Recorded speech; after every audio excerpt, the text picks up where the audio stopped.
I'm Ethan Heilman, a researcher who's done a bunch of work on the security of cryptocurrencies, also CTO of Arbitrary, which does secure atomic swaps.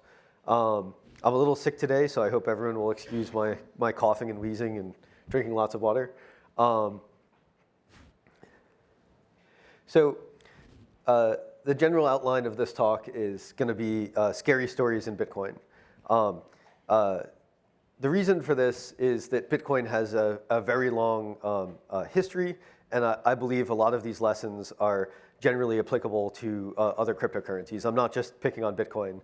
And many of these problems were found a long time ago. So I think Bitcoin has done an enormous amount of work making itself more secure. As a general disclaimer, all the vulnerabilities discussed in this talk have been patched in Bitcoin Core. They're all publicly known. I have not experimentally tested any of them. I'm relying just on the public vulnerability reports, published research, and somewhat careful reading of the source code. So I'm going to tell several Bitcoin scary stories today. The first one is going to be about a network-wide memory exhaustion attack. And this is one that I personally interfaced with and sort of is where this talk came from. The second one, I'm going to go through several Bitcoin vulnerabilities, many from the early days of Bitcoin, and look at them to sort of give flavor and discussion points and prime people's imaginations for what these sorts of vulnerabilities look like. And then finally, I'm going to, as a thought experiment, try to think about what a worst case exploit in Bitcoin would look like. So why tell scary stories? Well, first off, to understand the past and to use that understanding to adapt and think about how we can mitigate some of these issues, but also as a way to generate scenarios. If we're thinking about what can go wrong with Bitcoin in 10 years, looking back at the last 10 years of Bitcoin provides sort of a starting place for things that can go wrong. And so while solutions are the motivation of this talk, I won't be discussing solutions. I'll just be talking about things that have happened. This is very much a talk that doesn't have a conclusion. The conclusion is a series of questions. So the first scary story I'm going to tell you about is a network-wide memory exhaustion attack. This was the only one that I really interacted with. So I was doing an experiment on Bitcoin's peer-to-peer network. And my advisor, Sharon Goldberg, was like, you need to be really careful. Software systems and networks are incredibly fragile. If you're sending packets to a production system, even if it's an open source peer-to-peer network, you need to take all of these safety precautions. And at the time, I was a little cavalier, and I was like, no, everybody attacks Bitcoin. I shouldn't take I shouldn't take precautions, but she was very strong. You need to take precautions. So I did. And then later I found out that I was actually really close to triggering a DOS vulnerability in Bitcoin had it not been that I took those safety precautions, which I did, and the fact that the vulnerability was actually patched a few months earlier. So if they hadn't have discovered the vulnerability a few months earlier and I hadn't have taken these precautions, it would have triggered it. So this was the experiment. I had some attack code that was sending adder messages, and adder messages are just these packets of IP addresses to a Bitcoin node. And as a property of the Bitcoin peer-to-peer protocol, these adder messages are repeated to other Bitcoin nodes. So this was the experiment I almost did. And the precaution I ended up taking was I added a shim inside the Bitcoin node, and I only used particular IP address ranges, and I prevented those particular IP address ranges from being retransmitted to the network. A little while later, I came across this paper. And the paper kind of hints that there's something in the appendix. It doesn't even list which part of the appendix is in. But if you read the appendix, it scared me quite a bit because it describes this attack where you can, if you send lots of these adder messages like I was sending, they would just be stored in RAM. They would grow without bound, and you would crash the node.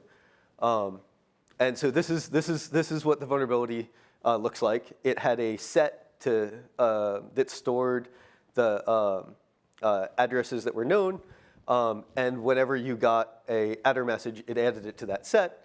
The set grows without bounds, it'll run out of RAM and crash. But even worse, each time a node receives an adder message, if the adder message contains 10 or less adders, it'll send it to 2 other nodes. So you just are hitting one node with these packets. That node will send it to 2 other nodes, which will send it to 2 other nodes, which will send it to 2 other nodes. And so this is actually really bad because with a very small amount of traffic, you can actually cause a very big problem.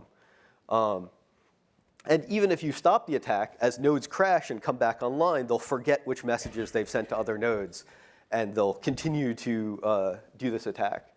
So the attack has this self-sustaining property. So one question is like, if this had been exploited, how bad would this be? I don't actually think it would be that bad. I think you'd patch nodes, and the nodes that didn't get patched would crash and probably not come back up, and the nodes that did get patched wouldn't repeat the message. But I'm not aware of anything like this having been exploited in practice on any cryptocurrency. Maybe someone in the audience has an example. So I'm sort of curious in thinking about scenarios. Something like this where all the nodes are just retransmitting the same message to everyone, even after the attack stops. What's the right course of action to take? This was fixed in 2014, and here's the fix. The fix just has that set, and the set is now limited to 500 addresses, and when you get a new address, you kick out the oldest address. That's a most recently used set. So CVEs are this system for registering vulnerabilities. So you can assign a unique ID to a vulnerability. So when you talk about this CVE number, everyone knows what CVE you're talking about. It stands for common vulnerabilities and exposures. And the Bitcoin wiki has a list of these CVEs and also additional vulnerabilities that haven't been given CVE numbers. Now, as far as I can tell, this is not a complete list. It's actually been getting more and more complete. People have been adding stuff to it. But the vulnerability I just described, I wasn't able to find on there. Maybe it was named something really obscure. But it's actually like really fun to go to the Bitcoin wiki, which you can find right there, and just read Bitcoin CVEs. So the 4 CVEs I'll be talking about, most of them are at the beginning. You can see they're like 2010, 2010, 2012, and then I'll be briefly talking about the 2018 CVE. So the first CVE I'm going to talk about, which Corey alluded to, is the Opleftshift crash.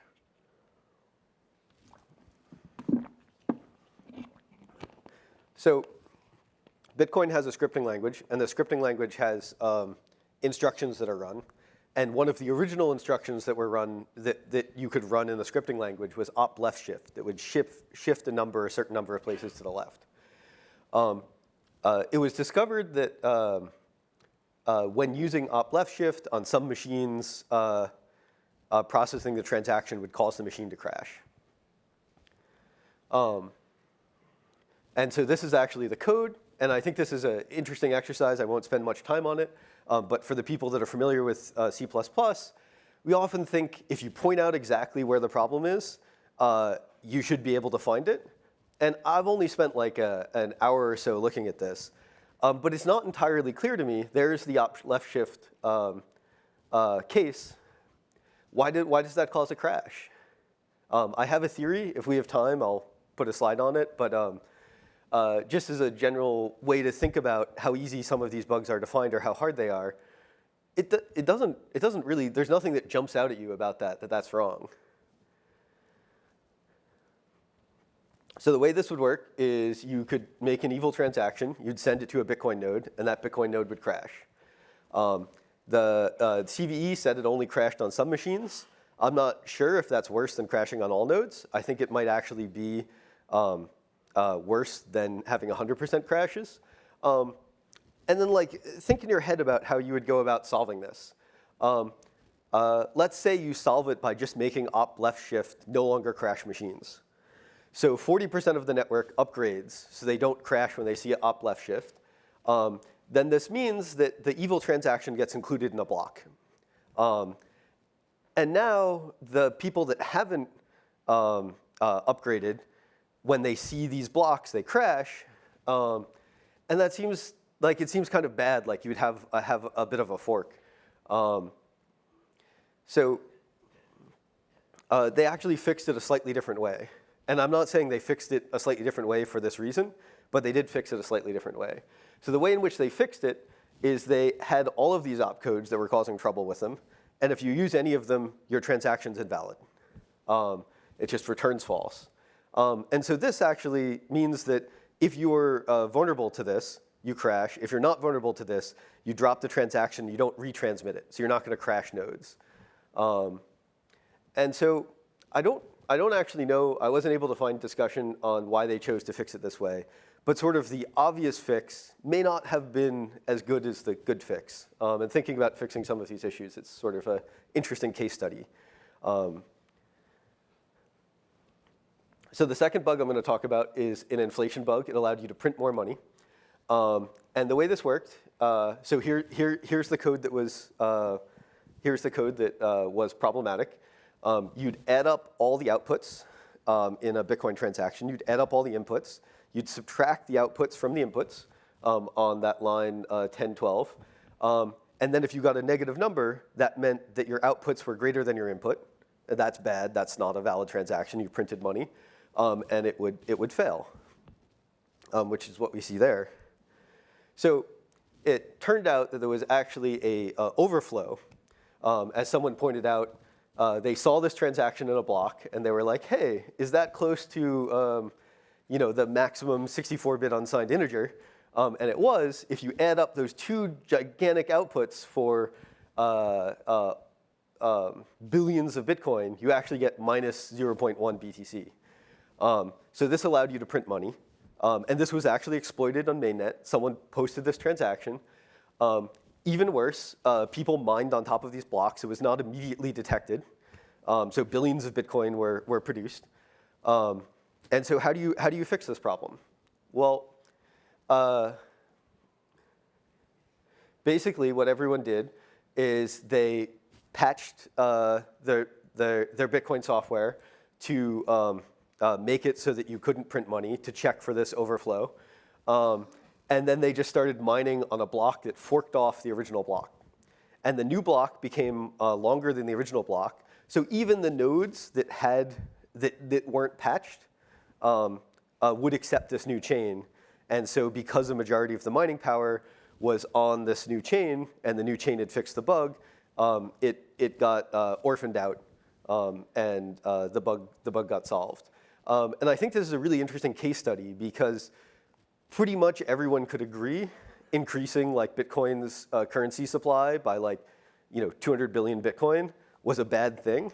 And so it sort of produced this, everyone wants to work together to fix it.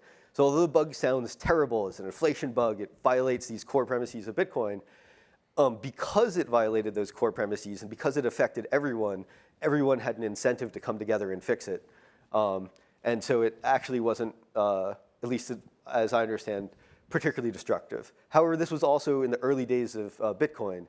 If you look at the block that it's mined in, I believe there's only one other transaction in that block. So it's not like people are doing double spends between this because Bitcoin had very little use now. So it might be a different setting later on.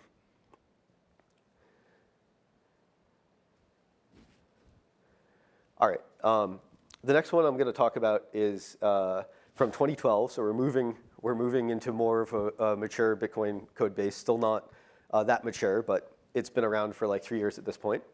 And this one exploits the fact that you can have two blocks that have a different meaning, that have different transactions in them, that hash to the same value. And this doesn't actually mean that the hash function's broken. It means that the way in which you represent the blocks when you're going to hash them collide. And because they collide, when you hash them, you get the same value, even though the blocks themselves are different. So the way this worked was that you would have block 1 with transaction A, B, and C. It had 3 transactions. And you'd have block 2, which had A, B, C, and C repeated again, which would have 4 transactions. It would be an invalid block. And when you went to go hash the transactions for the Merkle root, Bitcoin had a rule that you would pad it out. And so the way the padding worked is you would repeat the same transaction, the last transaction till the end. So the way I like to think about this is imagine you have a form to write your first name, and the form has like 16 places, and it says like you have to use up the entire form. So I write my name Ethan, and then I just repeat the last letter till the end. But that also conflicts with someone whose name is like Ethan, right? This resulted in 2 blocks with the same hash, but one of the blocks was invalid. So when Bitcoin node 1 sends block 1 to Bitcoin node 2 says this is a valid block, that's fine. But when Bitcoin node 3 sends block 2 to Bitcoin node 4 says, hey, this has 2 of the same transaction. That's like the ultimate double spend. Not only are you double spending, you're like double spending with the same transaction. That's totally invalid. I'm going to reject it. But if Bitcoin node 5 sees block 2 first, it hashes it. It determines it's a bad block. And it says, OK, well, I know this hash is a bad block. If I ever see a block with the same hash, I'm going to reject it. So when it sees block 1, totally valid, it says, oh, this is the same hash as block 2. I already know block 2 is invalid. I'm going to reject block 1. And so what ends up happening is that the parts of the network that see block 2 first conclude that block 1 is invalid. And the parts of the network that see block 1 first conclude that block 1 is valid. And so this causes like a fork in the network. And I sort of wonder like what would happen today if something like this occurred. It's not like the blocks are actually different. The block hashes are still the same. It's just that some of these nodes are just like dropping block 1 on the floor, and some of them aren't. So the way in which they fix this is they said, hey, if a transaction repeats in a block, don't cache that result as a bad result. Just like reject that block and don't retransmit it.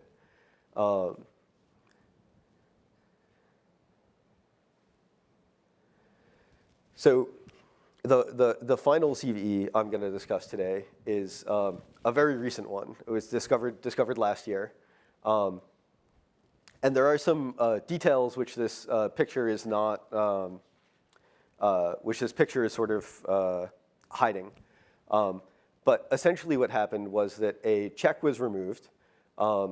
And without this check, under very specific circumstances, it was possible for a transaction to have more than one input spending the same output. So you see transaction B is spending a output from transaction A twice. Now, it wasn't just as simple as this. There were a number of different rules and different conditions that had to be met to actually like bypass the other checks for this. But there were circumstances in which this could occur. And so transaction B could only spend 8 BTC, and it could produce 16 BTC, or could inflate money. And this was not exploited in the wild, but it did exist in the Bitcoin code base. It didn't exist in older versions of the Bitcoin code base. This check was removed. It was seen as an unnecessary check that had a high performance cost. And I guess I wonder, like, would the reaction to this have been the same as it was in like 2010, where everyone was like, well, this got exploited, but like someone printed this enormous number of Bitcoins. If Bitcoin is going to have value, we have to like fork this out. And how many, like, the original attacker in the earlier CVE was kind of, the exploit required that they be greedy and produce billions of Bitcoin. But like, what if you only produce 1 Bitcoin with it? Like, how does the incentive to work together change if it's like, well, now someone can double spend thousands of Bitcoin at this exchange, but the attacker only produced 1 Bitcoin. Are we just willing to live with that? And so I'm sort of curious from a scenario perspective what the right solution to this is. And then finally, this is more of a thought experiment. What would be the worst case non-cryptologic exploit in Bitcoin? So Bitcoin relies on its underlying cryptography.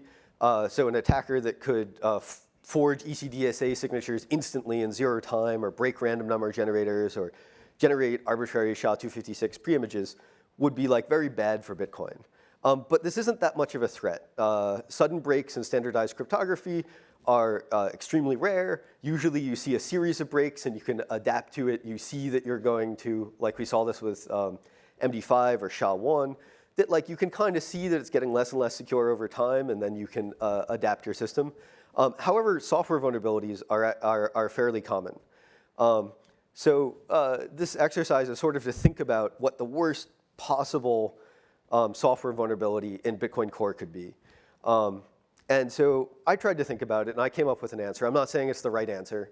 I think everyone should sort of, just to think about what can go wrong, should try to think about, come up with things worse. Maybe you think mine's not actually that bad.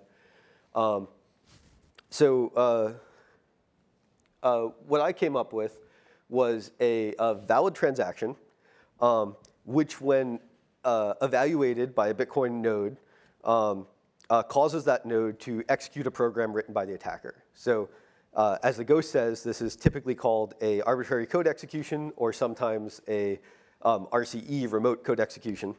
And this is what people used to call these network worms. So you have an evil transaction with some evil code that gets sent to Bitcoin node 1. Bitcoin node 1 gossips transactions, because that's how the Bitcoin network works. So it sends it to node 3 and node 2. They all run those instructions. They send it to node 4, and so on, and it gets gossiped to all the nodes involved in consensus, including nodes that miners are relying on for consensus. So if you have this, if you can run some short program on every single Bitcoin node involved in consensus, what's the worst thing you can do? So I would argue, and I think this is somewhat of a controversial statement. This is a statement, not a fact, not even a claim. Attacks on Bitcoin which result in a short chain that almost everyone agrees should be invalid, even if the Bitcoin Core code base doesn't think it's invalid, are reversible. And because they're reversible, they're not likely to have apocalyptic controversies. Everyone can come together and be like, this was really bad, let's just fork that off. But attacks that keep the blockchain valid are actually much worse, because you can't come together. So one thing that you could do with this attack is you could distort what a node tells the user about the blockchain. So you could perform an attack where transactions are being sent, and they just don't see those transactions. Additionally, you could make invalid transactions appear valid and confirmed. So you go to an exchange, you send them a bunch of Bitcoin because they have this program running on their Bitcoin node. They see that that's a totally valid transaction, but it never actually gets confirmed in the chain. So whenever everyone figures out this attack took place, and they look at what the chain has, that transaction is never there, and it could never be valid. And you could also do things like leak keys, compromise random number generator, replace pub keys. But I think there's starting to be a lot of isolation between the code which produces consensus and validity and the code which is used for key generation and key storage. So I think this one is less of a concern as a general concern. There's steps that could be taken. So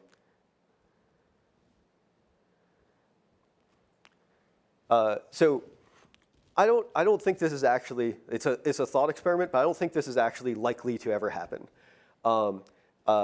It needs to work on different versions of Bitcoin Core. It needs to work on different operating systems, on different architectures. And the rule that needs to be a valid transaction is actually not a hard rule. Conceivably, the evil code might be able to patch the code so that it's an invalid transaction, but now Bitcoin Core treats it as a valid transaction and sends it out to other nodes as if it were. I'm not aware of any vulnerabilities in Bitcoin that allowed arbitrary code execution. I could be wrong about this, but I have not seen them.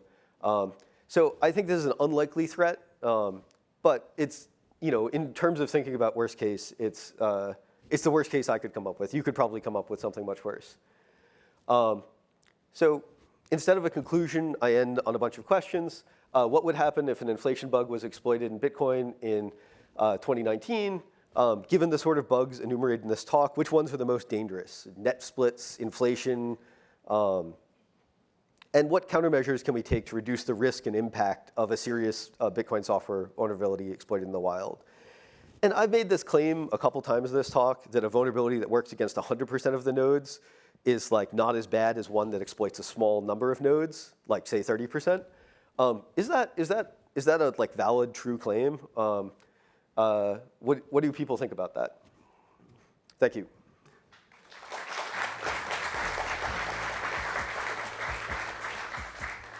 Hi, I have a question. Yes. Right here. So what is the current process of quality assurance, like after a pull request is merged into the master Bitcoin core? So I'm probably not the best person to answer that question as to what the quality assurance system for pull requests. I have had pull requests in Bitcoin Core accepted. There's a lot of like code review, and people sort of like act that they think it's a good feature, and then it's tested. Multiple people have to sign off, but I think Corey would be able to give you a much more clear answer for that. Hi, over here. So you mentioned that short chain attacks might not necessarily be as important. And I'm curious, to what extent do you think that is true in the long case? Like in the long term, you're going to have like hopefully the one CPU, one vote type of idea. And in that context, it's really hard at a global scale to get everyone to agree to reverse transactions that aren't huge. Like the stakes need to be higher and higher, and you need to get to bigger and bigger values for it to actually start mattering to people at a global scale. So to what extent do you think we should be focusing on those issues now versus later? So I guess if I understand your question correctly, you're asking how does the impact of a problem scale as the time in which it is discovered scales. So like if it gets discovered and only one block has been mined versus it gets discovered and it turns out that it was mined in a block like 5 years ago and one additional Bitcoin was created. And I don't really have a good answer for that. I'm sort of curious about what the solution is. One could imagine creating a consensus rule that patches out that one Bitcoin and then like preserves that entire blockchain. But I don't know whether people would want to do that, or I think it's a very important thing to think about, and I'd be really curious to hear other people's views on how to solve it. Hi. Thank you so much for your talk. I also find it fun to read the CVEs page. I was thinking about your question at the end, is 30% worse than 100? And I think your intuition is right. Like if it's 100%, everyone can agree to fix. But if, like let's say 5% of Bitcoin users lost some Bitcoin, well then 95% of people would be incentivized to keep that the way it was, no? Wouldn't the worst case scenario be like some people randomly losing Bitcoin every once in a while to bugs, and then everyone being like, that's kind of good. I'm richer now. Yeah, supply and demand, I'm into it. Yeah, so that's a really interesting question about incentives, and I don't have a good answer. I do think at some point, if people keep losing money, then people are more likely to view Bitcoin as less valuable. And so there's sort of some sort of balance point, right? Okay, we're out of time for questions now. Thanks very much, Ethan. Thanks.